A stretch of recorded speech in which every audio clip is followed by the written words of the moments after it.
The KKK was once known as the Invisible Empire because of its dark secrecy and anonymity among members.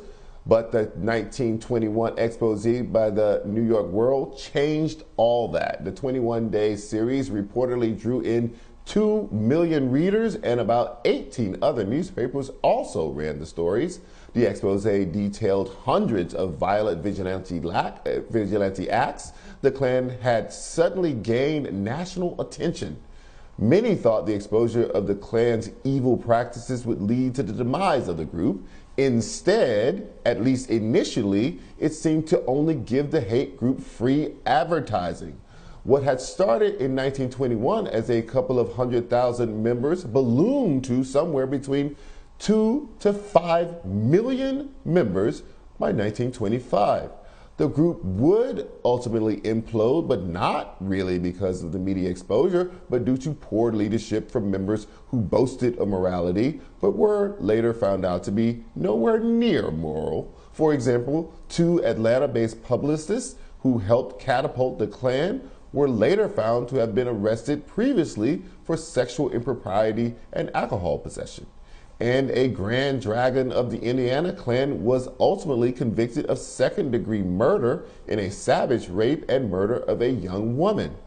Other scandals would go on to further discredit the Klan, at least in the public eye. But has the U.S. learned from history? The media exposed the Klan much in the same way they exposed Trump. And for him, although some of the exposure might have been negative in many ways, like grab them by the you-know-what, his popularity never imploded. Some may have been repulsed by him, but others saw something that they liked, and they've been following him ever since. Joining me now to discuss is the host and executive producer of the Chavis Chronicles, Dr. Benjamin Chavis, and Chief of Staff for the Southern Poverty Law Center, Lecia Brooks. Dr. Chavis, I just want to get your opinion on journalism exposing evil or wrongs, and how that doesn't always lead to people turning away from it, or that thing imploding, or that thing going away. In fact, some people see what you're doing when you're exposing something as a very alluring thing and run towards it. Well, I think you make a very important point, Charles. I would make a distinction between mainstream media and media that's owned by African Americans and other persons of color. There's a tendency to glorify violence in America. If I could use an analogy, when gangs first started appearing in urban centers, the media glorified those gangs and made more people join the gangs. And so to the extent to which you have these white supremacist groups, after Charlottesville, the way the media covered Charlottesville, more people joined white supremacist groups. What happened on January the 6th?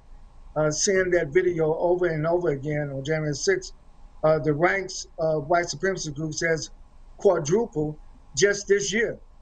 The Justice Department is showing that white hate groups are at an all-time high, not at an all-time low. And particularly now, Charles, I would say social media.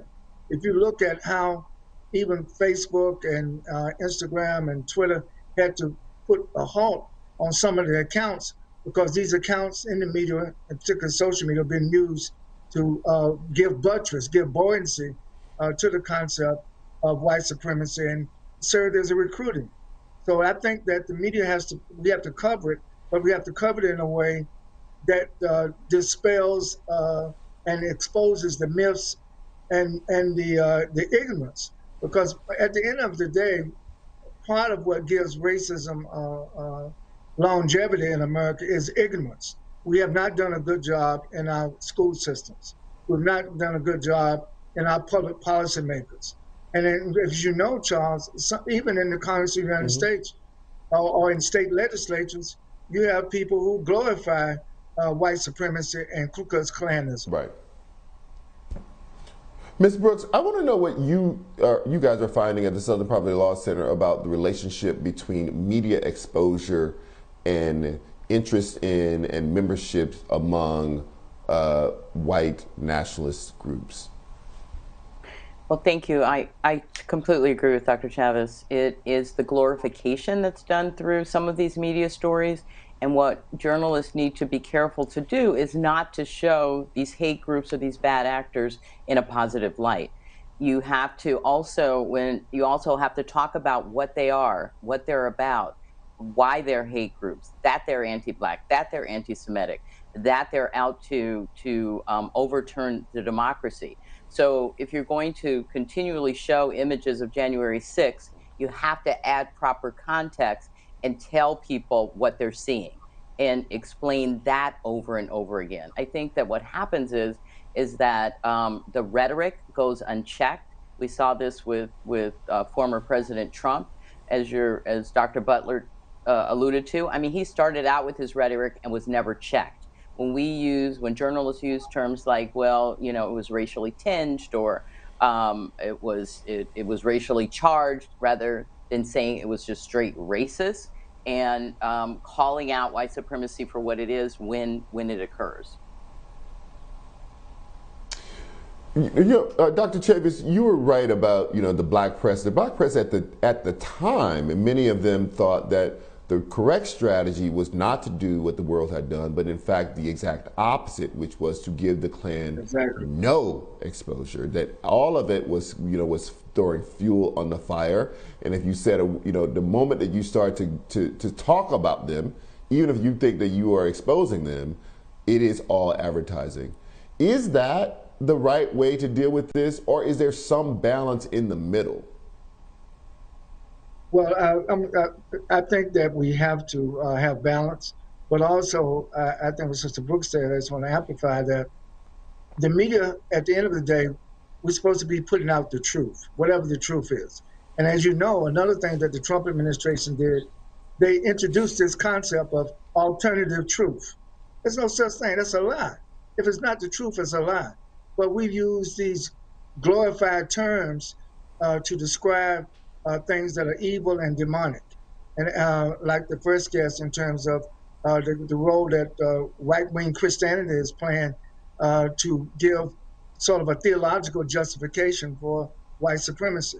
All this stuff I think we should call it out, Charles, but call it out in a way that exposes its inadequacies, that exposes its awfulness, that exposes its evil. The thing is, I think that the black press, because we played a role back in the 1920s, 1930s, our newspapers were bombed, our newspapers were firebombed. In a lot of the race riots, the first thing that they do in Tulsa and other parts, they would destroy the black press and what little radio we had, or what little media we had. And I think that even today, in 2021, the way the Black News Channel covers the media stories about white supremacy is quite different from the networks. And of course, television people, whether it's minority-owned or non-minority-owned, yes, the media is a business. They have to make a profit.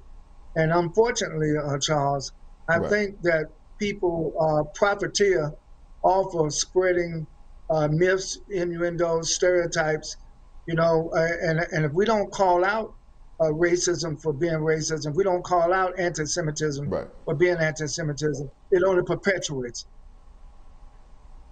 Ms. Brooks, I have about a minute here left, but I want to ask you this question. Do we need to completely rethink as a press how much detail that we give? One of the extraordinary things about the 1921 series was they had this extraordinary access to all of this information about rituals and about photos of altars and things like that, and they published as much of it as they could. But it was very attractive to some people. In the same way that right now newspapers or magazines or television programs will not show how to make a bomb, do we need to think about how dangerous it is to get into the minutia of ritual for hate groups? You're absolutely right, because it only serves to glorify. as your earlier guest said, it's a recruiting tool also. Whenever you're talking about these things, you have to remember that there are people listening who are susceptible to those messages. It's also important to note in 1921, as today, the public turned on journalists, right? You had people who joined the Klan as a result of it. You have people who turned on journalists, and also turned on the federal government, who held a congressional hearing after the series came out, and then nothing happened. Nothing happened, and so we're in this constant loop, and we need to learn from the mistakes that we've made if we ever hope to dismantle white supremacy. Dr. Chavis and Lecia Brooks, thank you so much for joining me tonight. Really important conversation.